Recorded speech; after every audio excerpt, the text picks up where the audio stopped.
Welcome to StarsX.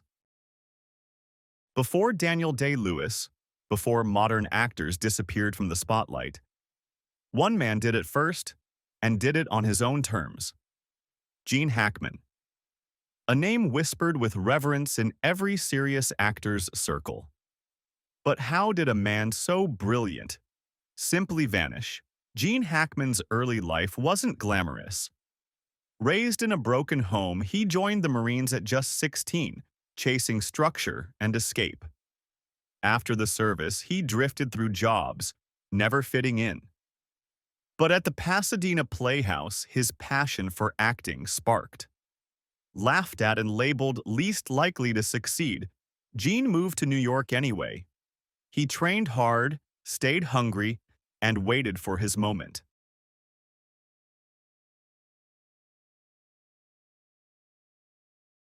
Hackman's early roles were modest. He appeared in Lilith and Hawaii, slowly building credibility. But it was his role as Buck Barrow in Bonnie and Clyde, 1967, that changed everything. He was raw, real, and impossible to ignore. An Oscar nomination followed, and Gene Hackman was no longer a maybe. He was a force. The 1970s cemented his legend. The French Connection, 1971, earned him an Academy Award for Best Actor as Popeye Doyle, a gritty, unpolished cop performance that became iconic. Then came The Conversation, 1974, Night Moves, and later Superman, where he added layers to Lex Luthor no comic book villain ever had before. Hackman wasn't chasing fame. He was chasing depth. A craftsman who could disappear into roles, never repeating himself, never overplaying.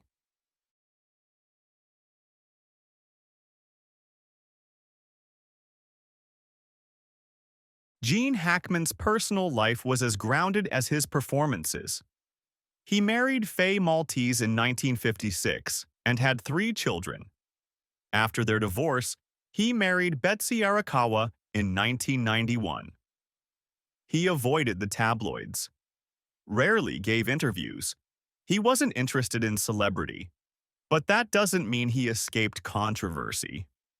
Known for being intense on set, sometimes difficult, Hackman admitted to his temper. He once said, "I don't have a lot of respect for acting as a profession." And yet, he was one of the best. In 2004, after Welcome to Mooseport, Gene Hackman simply stopped. No farewell tour, no big announcement. When asked in a 2008 interview if he'd act again, he said, "No. I miss the process, but not the business." At 74, he was done. With grace, not regret.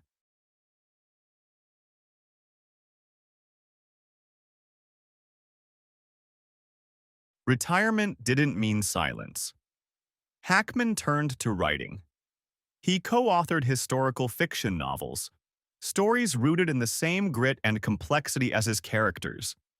He lives a quiet life in New Mexico, enjoying painting, cycling, and keeping a low profile. The man who once lived in the public eye now finds peace in privacy. And still, every few years fans hope for a comeback. But he's already said what he needed to. Gene Hackman passed away in February 2025 at the age of 95. His wife, Betsy Arakawa, died just days earlier from hantavirus pulmonary syndrome, a rare illness transmitted by rodents. Gene's cause of death was attributed to heart disease, with complications from Alzheimer's disease.